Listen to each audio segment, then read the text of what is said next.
Jour 2. Semaine de réveil de la gestion chrétienne de la vie. Osez approfondir et mettre les premières choses en premier. Par Mélodie Mason.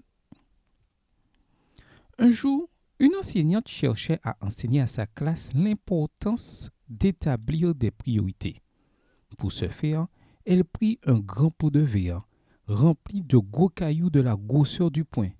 Puis elle demanda à sa classe si le pot était plein. Oui, répondirent-ils tous. Puis elle apporta un seau de gravier de la taille d'un petit pois et le secoua dans le pot, autour des cailloux plus gros. Le pot est-il plein maintenant? Demanda-t-elle encore. Probablement pas, répondirent-ils. Il commençait à devenir plus sage. Puis elle apporta un récipient de sable et versa le contenu dans le pot.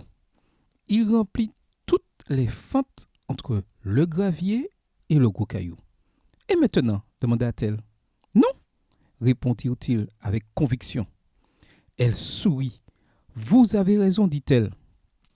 Elle apporta une couche d'eau et en versa le contenu dans le pot. L'eau pénétra dans le sable et autour du gravier et des gros cailloux. Elle fit un pas en arrière et un sourire sortit de ses lèvres. Qu'est-ce que j'essaie donc de vous apprendre par cette illustration? Un élève répondit, vous êtes en train de nous dire que, aussi occupés que nous soyons, nous pouvons toujours glisser quelque chose dans notre programme. Tout le monde rit. Mais elle secoua la tête. Non. Ce que je vous suis en train de vous dire est d'apprendre à mettre en premier les gros cailloux dans le pot, puis à disposer les autres autour de ceux-ci. Vous devez établir consciemment vos priorités dans la vie. Sinon, les détails de la vie, le sable, le gravier, etc., dévoreront votre temps. Il en est de même dans notre vie aujourd'hui. Nous devons apprendre à mettre les gros cailloux, nos priorités spirituelles, en premier dans notre vie. Cela s'applique à nos pratiques de méditation quotidienne et à toutes nos habitudes d'économie, y compris nos pratiques de la dîme et des offrandes. Lorsque nous mettons Dieu à la première place, ceci paie toujours, de plus de manière que nous ne pouvons en compter. Cependant, dans le monde trépidant d'aujourd'hui, ceci peut souvent représenter un grand défi. Mon histoire personnelle d'approfondissement. Lorsque j'étais jeune adulte, j'aurais probablement pu remporter le prix de la Marthe des temps modernes. À l'université, j'étais impliqué dans de multiples ministères et groupes de jeunes adultes. Et je voyageais déjà ça et là dans le monde. Arrivé à mes 30 ans, j'avais déjà visité presque 30 pays. Je m'étais porté volontaire dans des orphelinats. J'avais tenu des campagnes d'évangélisation, avec grand succès. J'avais enseigné dans des jungles lointaines et je m'étais impliqué dans diverses formes de travail médical comme infirmière diplômée. Cependant, c'est environ à cette époque que je reconnus qu'il manquait quelque chose, quelque chose d'important dans ma vie.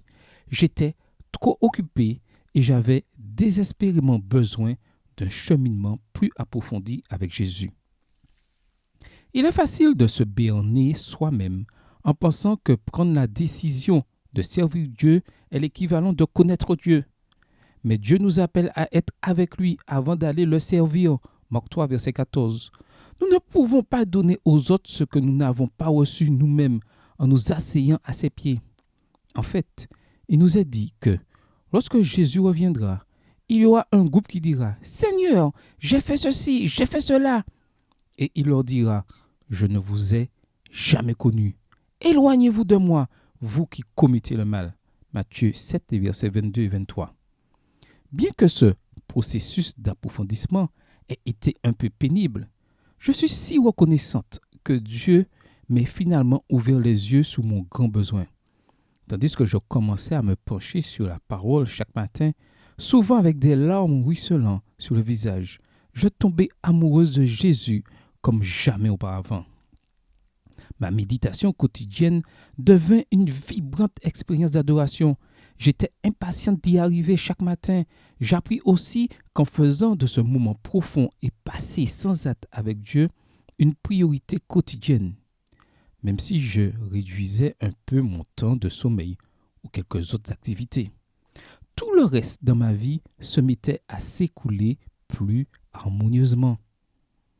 À chaque fois que nous donnons à Dieu la première place, il nous rend toujours beaucoup plus. Il nous donne encore beaucoup plus. Dans Matthieu 6, verset 33, il est écrit « Recherchez d'abord le royaume et la justice de Dieu, et tout cela vous sera donné en plus. » Voici quelques conseils pratiques pour approfondir notre relation avec Dieu. Une fois que vous vous êtes engagé à donner la priorité à Dieu, comment protégez-vous et gardez-vous votre temps avec lui chaque jour, tout en recherchant une effusion de son Saint-Esprit encore plus profonde? Voici quelques-uns des conseils que je vous donne en ce jour. Premièrement, trouvez un endroit solitaire qui vous convienne pour rencontrer Dieu. Dans Marc 1, verset 35, il nous est dit, vers le matin, alors qu'il faisait encore très sombre, il se leva et sortit pour aller dans un endroit désert où il pria. Deuxièmement, couchez-vous tôt pour vous lever tôt. Si nous voulons faire l'expérience de tout ce que Dieu a en réserve pour nous, nous devons être fermes en disant non à certaines choses le soir pour pouvoir dire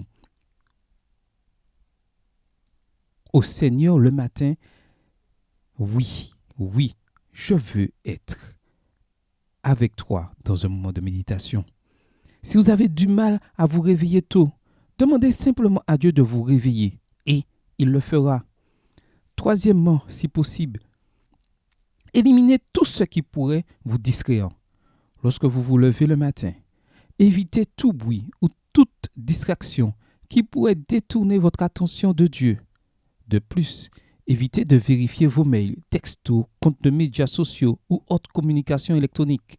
Utilisez l'option mode avion sur votre smartphone jusqu'à la fin de votre culte matinal. Ceci est une excellente pratique. L'auteur E.M. Bounds a écrit « Si Dieu n'occupe pas la première place dans nos pensées et nos efforts le matin, il occupera la dernière place le reste de la journée. » Quatrièmement, confessez vos péchés et supprimez les brèches spirituelles. Souvent, les gens ont l'impression qu'il y a comme un mur entre eux et Dieu. C'est parce qu'ils ont des péchés non confessés et des brèches spirituelles à combler. Priez Dieu et demandez-lui de sonder votre cœur et de vous montrer dans quel domaine il faut apporter une correction. Psaume 66, verset 18, Psaume 139, verset 23 et 24 et 1 Jean 1, verset 9. Cinquièmement, demandez un baptême quotidien du Saint-Esprit. Le don du Saint-Esprit est accompagné de toutes sortes d'autres bénédictions, mais nous devons les demander. Luc 11, verset 13. Ellen White nous dit, « Nous avons pu recevoir une certaine mesure de l'Esprit de Dieu, mais il nous faut, par la prière et la foi, en rechercher une part toujours plus grande. » Sixièmement, prenez du temps à la fois pour la prière et pour l'étude de la Bible. Il n'y a pas nécessairement une bonne ou une mauvaise façon d'avoir des moments de méditation. Le point important est que nous ayons ce moment de méditation. Regardez à Jésus pendant que vous étudiez.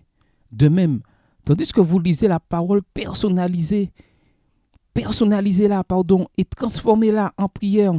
Lorsque vous priez, réclamez-vous des promesses de Dieu. Enfin, et surtout, demandez à Dieu comment il désire que vous appliquiez aujourd'hui à votre vie ce que vous avez étudié. Septièmement, continuez à demander un cheminement plus profond.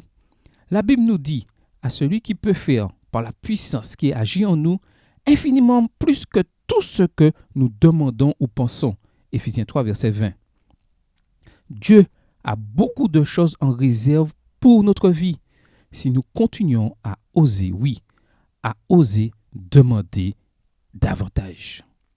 Huitièmement, pour conclure, gardez Dieu avec vous tout au long de votre journée. Dieu ira avec nous, restera avec nous et demeurera avec nous. Il désire marcher avec nous comme il marcha avec Enoch. Vivons si près de Dieu qu'à chaque épreuve inattendue, nos pensées se tournent vers lui aussi naturellement que la fleur vers le soleil. Faites de votre moment de méditation avec Jésus votre première priorité quotidienne et vous récolterez de riches bienfaits dans tous les aspects de votre vie.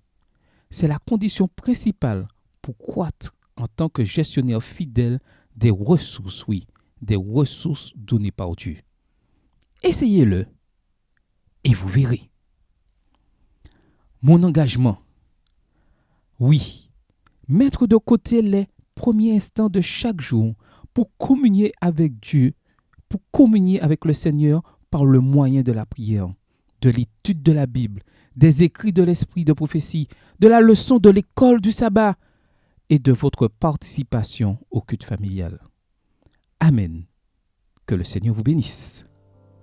Chaque jour, à chaque heure, j'ai besoin de toi. Viens Jésus et demeure auprès de moi.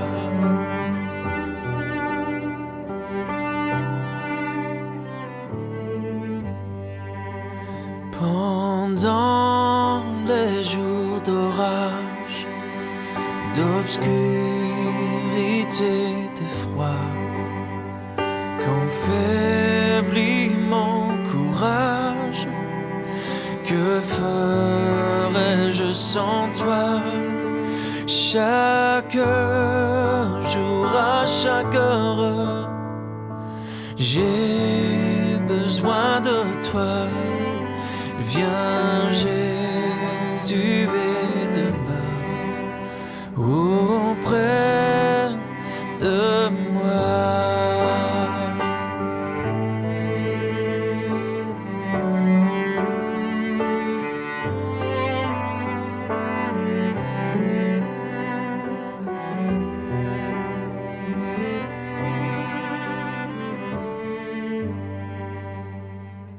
Oh Jésus, ta présence, c'est la vie et la paix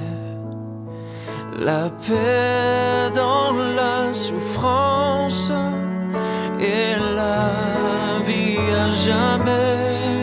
Chaque jour, à chaque heure, j'ai besoin de toi.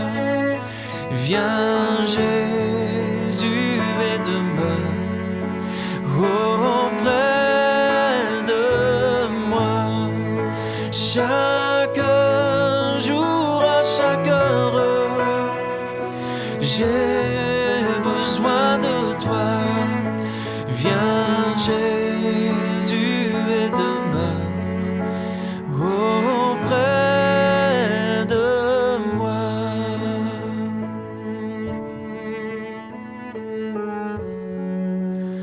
Auprès de moi.